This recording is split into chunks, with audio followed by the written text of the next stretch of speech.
Abby here with Purple Cottage Crafts, and welcome back to another quick tips with Abby video for you today. Please ignore the mess on my table. I'm in the middle of working on some Mother's Day cards for my mom and my mother-in-law and Emily, and I cut a length of Chinese braid off of this strip that I have here for one of the cards, and now I'm trying to find what I did with it. So whenever you cut this, I'll find it here in a second. I'm always losing things on my table. I don't know why or how that happens, but I always do. Oh, is this it? Nope. Oh, here it is.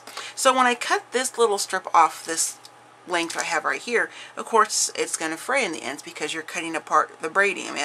I totally understand that concept, but I don't want the rest of this to fray. Oops, wrong end. I don't want the rest of this to continue to fray where it unravels, because I've had that happen before, and I didn't want this to unravel as well because this is going on my mother-in-law's card, so I wanted to make sure it stayed intact. And so what I did, my glue gun's plugged in, so I'm using it to glue down some other things on the card, and I thought, well, let me just give this a try with my glue gun and see if this kind of keeps this from unraveling any further. But where I didn't want it to show that I was, you know, trying to hide that. Now, when I purchased this, they had put like a little bit of tape and they cut off the length I wanted. That works great, but I didn't want that to show on the card either. So what I did is I just took some hot glue. Let me kind of zoom in a little bit more so you can see what I'm doing here. And I do want to mention I am not claiming this as an original idea at all. I'm sure this has been done hundreds of times, if not more. I haven't looked for it.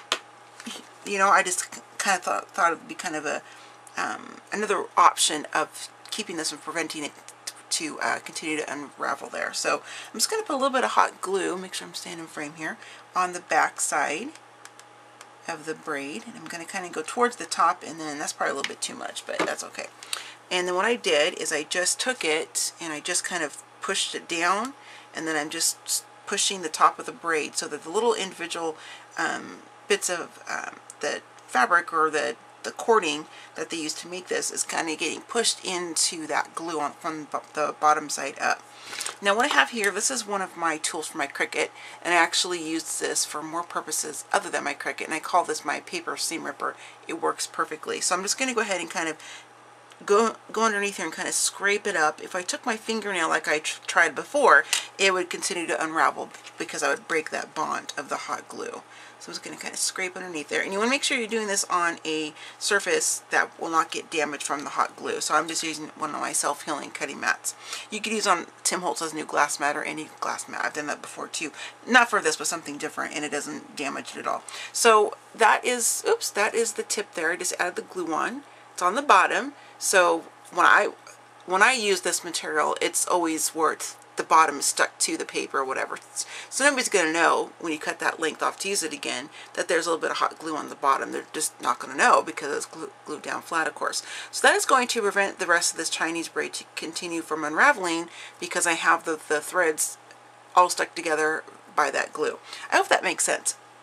So I thought I would go ahead and, oops, sorry, I thought I would go ahead and share this with all of you in case you haven't thought to use hot glue or something like that to kind of keep your different trims and whatnot from fraying. It doesn't have to just be Chinese braid. That's just what I'm working with right now. I also know the Beacon 3-in-1 works, because I've done that before too, but I have my hot glue gun plugged in, so I thought I'd go ahead and give that one a try first. So I hope you maybe I taught you a new way to do this, and if you guys out there use different methods to stop your trims and things like this from unfraying, I would love it if you would share that in the comment section, or if you've done a video yourself or a blog post, that'd be great, because I'd like to go check out yours and support you as well. So I'm gonna go ahead and wrap this up. I got to get back to my card. So I will see y'all next time.